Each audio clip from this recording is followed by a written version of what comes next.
All right, let's get into it. You're probably using AI tools every single day. ChatGPT, Jasper, maybe even the AI built right into your spreadsheets. But have you ever stopped to wonder what's really going on under the hood?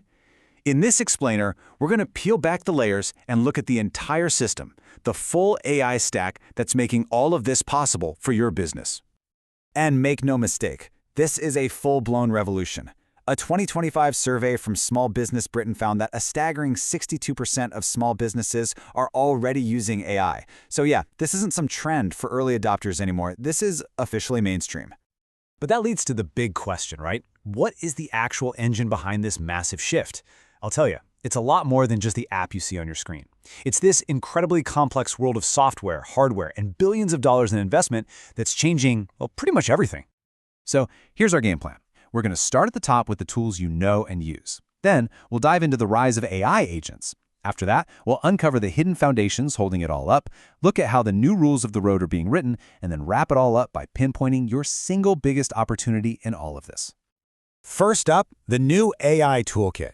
And let's be honest, it feels like there's a new must-have AI tool coming out every single day. The number of options is just exploding, and it can be kind of overwhelming. But here's the key. These tools aren't just random. They're starting to slot into really clear categories based on what businesses actually need. You've got things like Jasper AI for whipping up content. For sales, you might use a tool like Sales Handy to find and connect with people. Intercom's AI bots are handling customer support around the clock. And, Canva's Magic Studio is completely changing the design game. And the data absolutely backs this up. That same Small Business Britain report showed that almost half, 47% of AI use in small businesses is for marketing. That's the front door for most people, followed by operations and customer service. It really is all about saving time and just letting your team do more with less. Which brings us to the next and maybe the most exciting layer, the rise of the agents. We are moving from AI that works inside one application to AI that works across all of your applications. And trust me, that is a massive leap forward. So what in a world is an AI agent? Well, think of it like a smart assistant that can actually get things done. You don't give it a command, you give it a goal. It then figures out all the steps to achieve that goal, using a bunch of different tools along the way. We're already seeing this with the new agents in Microsoft 365, which can jump between Word, Excel, and Outlook to complete a task for you. And this comparison really highlights the difference. A standalone tool follows the command, like write a blog post. Simple enough. But an agent accomplishes a goal, like update my monthly report. It knows to go find the right email, pull the data, open the report, plug in the numbers, and then format it all according to your brand guidelines, all without you lifting a finger. It's a total game changer. And this isn't just a theory. It's happening right now. Check this out. Stripe and OpenAI teamed up so you can buy things directly inside ChatGPT. A user just asks for a product, a checkout box pops up right in the chat, the AI handles the secure payment stuff, zips it over to the merchant, and boom, the order is fulfilled. The agent manages the whole thing from start to finish. Okay, so we've got tools and we've got agents, but what are they actually built on? That takes us deeper down the stack to our third section, the hidden foundations. You can think of this as the picks and shovels layer of the AI gold rush, all the critical infrastructure that nobody sees but that nothing could work without. And the amount of money being invested here is just mind-blowing. To give you some perspective, one company, Modular, just raised $250 million. And they're not even building a flashy app. They're focused on solving just one foundational problem, making AI software work on computer chips from different companies. That's it. And there are a ton of these huge, fundamental challenges that investors are throwing money at.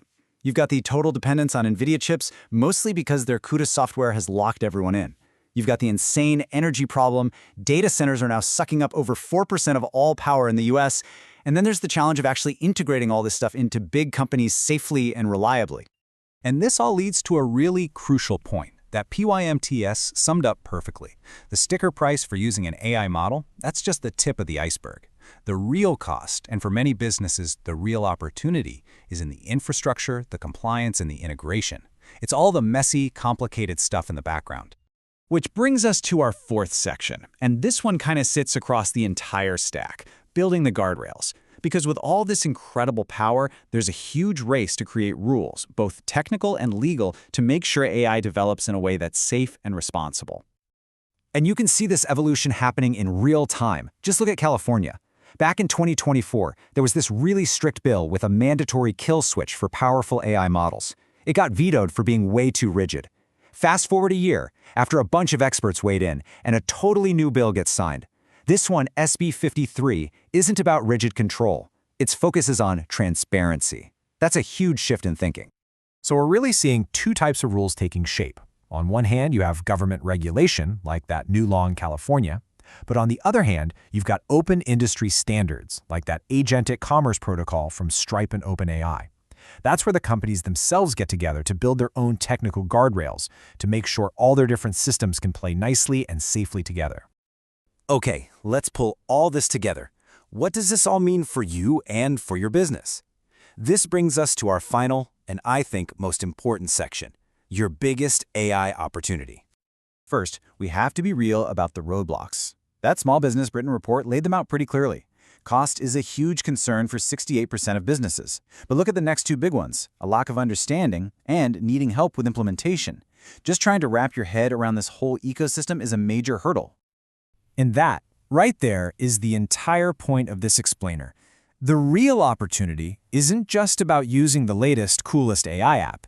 It's about understanding the whole stack, from the tools and agents at the top, down to the infrastructure and the rules, so that you can make smarter, more strategic decisions about where to put your time and your money. So I'll leave you with this final thought. Now that you've seen how deep this AI stack really goes, what's your biggest risk? Is it trying out a new AI tool and maybe wasting a bit of time?